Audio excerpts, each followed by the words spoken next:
वो पूना सतारा में माता की भक्ति करते थे।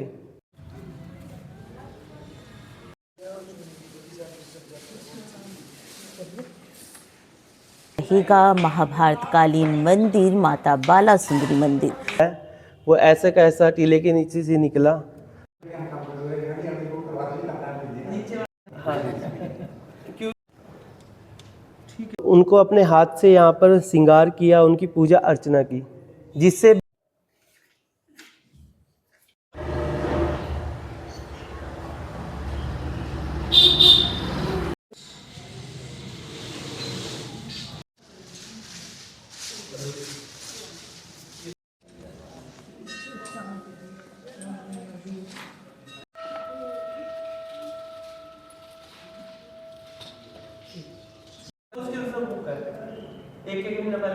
जय माता की। नवरात्रों के इस शुभ अवसर पर हम आपको दर्शन करवा रहे हैं कई सिद्ध पीठों के। आज हमारा पड़ाव रहेगा महाभारत कालीन मंदिर माता बाला सुंदरी मंदिर। तो आइए दर्शन करते हैं बाला सुंदरी महारानी के। माता बाला सुंदरी मंदिर कुरुक्षेत्र के गांव हतीरा में स्थापित है। ये प्राचीन मंदिर महाभारत कालीन है, जिसकी स्थापना पांडवों ने की थी। महाभारत युद्ध से पहले मां बाला सुंदरी का भव्य मंदिर हस्तिनापुर में स्थापित था। पांडव यहाँ प्रतिदिन मां बाला सुंदरी की पूजा किया करते थे। मां बाला सुंदरी पांडवों की कुल देवी थी। जब महाभारत युद्ध शुरू हुआ तो भगवान श्री कृष्ण ने अर्जुन से कहा कि युद्ध करने से पहले अपनी कुल देवी को प्रसन्न करो। तब अर्जुन ने श्री कृष्ण से कहा कि मां बाला सुंदरी तो हस्तिनापुर में स्थापित है।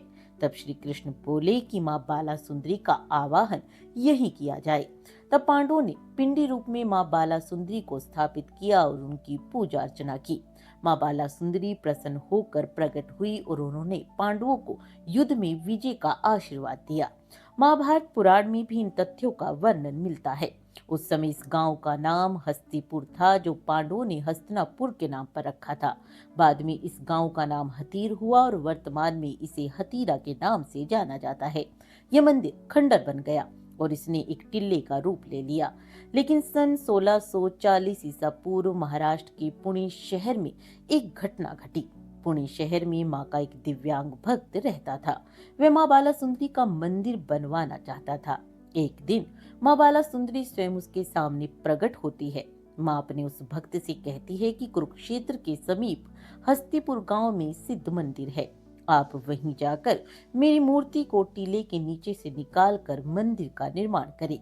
भक्त ने माता के कहे अनुसार यहाँ पहुंचकर गांव वालों की सहायता से टीले की खुदाई करके देखा तो मां की मूर्ति पिंडी रूप में मौजूद थी, जो आज भी ज्यों की त्यों बनी हुई है। माता ने गांव के लंबरदार को भी स्वप्न में दर्शन देकर कहा था कि मेरा परम भक्त यहाँ पर आ चुका है, इसका परिवार ही सदा मेरी पूजा करेगा। उस भक्त की महड़ी आज भी उत्तर दिशा में 30 गज की दूरी पर है। वर्तमान समय में उस भक्त का कुल ही यहाँ पर पूजा करता है। जय माता की पुजारी जी। जय माता की जी। महाभारत कालीन बाला सुंदरी माता का इतिहास क्या है? महाभारत कालीन माता बाला सुंदरी का इतिहास महाभारत कालीन से है। जब महाभारत युद्ध हुआ था तब माँ बाला सुंदरी यहाँ प्रकट होकर विराजमान हुई थी। जब भगवान श्री कृष्ण जी ने अर्जुन से कहा कि अपनी कुल की देवी की पूजा करो युद्ध से पहले, तो भगवान श्री अर्जुन जी बोले कि हमारी कुल की देवी हस्तिनापुर में है, तो हम पूजा अर्चना वहाँ करने कैसे जाएं। तो भगवान श्री कृष्ण जी ने कहा कि आप अपने मन से यहाँ पर कुरुक्षेत्र में ही अपनी माता की आराधना पूजना करो। तब भगवान श्री कृष्ण जी ने और अर्जुन जी ने माता का ये स्वरूप यहाँ पर अपने आप बनाया और उनकी पूजा अर्चना की। तब माँ बाला सुंदरी ने उनको प्रसन्न होके यहाँ पर प्रकट होके उनको विजय होने का आशीर्वाद दिया। तब यहाँ माता प्रकट होके उनको विजय होने का आशीर्वाद देने के बाद यहाँ पर पिंडी स्वरूप में विराजमान हो गए। तो हम ये जानना चाहेंगे कि वो महाभारत कालीन बात रही, माता की पिंडी का, माता के स्वरूप का भक्तों को कैसे पता चला? उसके बाद समय के चलते हुए, परिस्थिति के चलते हुए यहाँ पर ये मंदिर खंडर बन गया, यहाँ पर टीले बन गए। तो कुछ 1964 ईस्वी में हम माता रानी का एक परम भक्त था जो पूना शहर में था। माता की भक्ति करता था, माता का मंदिर बनवाना चाहता था, माता की पूजा अर्चना करना चाहता था। तो उन्होंने सपने में माता ने उनको इस मंदिर का बताया, तो उनको माता रानी यहाँ पर लेके आई। तो उन्होंने गांव वालों की मदद से यहाँ पर टीला था उसकी खुदाई करवाई। उसकी खुदाई करवाने के बाद यहाँ पर देखा माता रानी का भव्य मंदिर, जो ये भवन है, जो सेम का सेम यहाँ पर विराजमान था। तो सफाई वगैरह करवा के यहाँ पर उनकी पूजा अर्चना करके भगवती की आराधना की, आरती की। उसके बाद गांव के लंबरदार को यहाँ पर सपने में आके माता ने कहा कि ये मेरा परम भक्त है, इसका परिवार, इसका वंशिज और ये मेरी पूजा अर्चना करते आएंगे।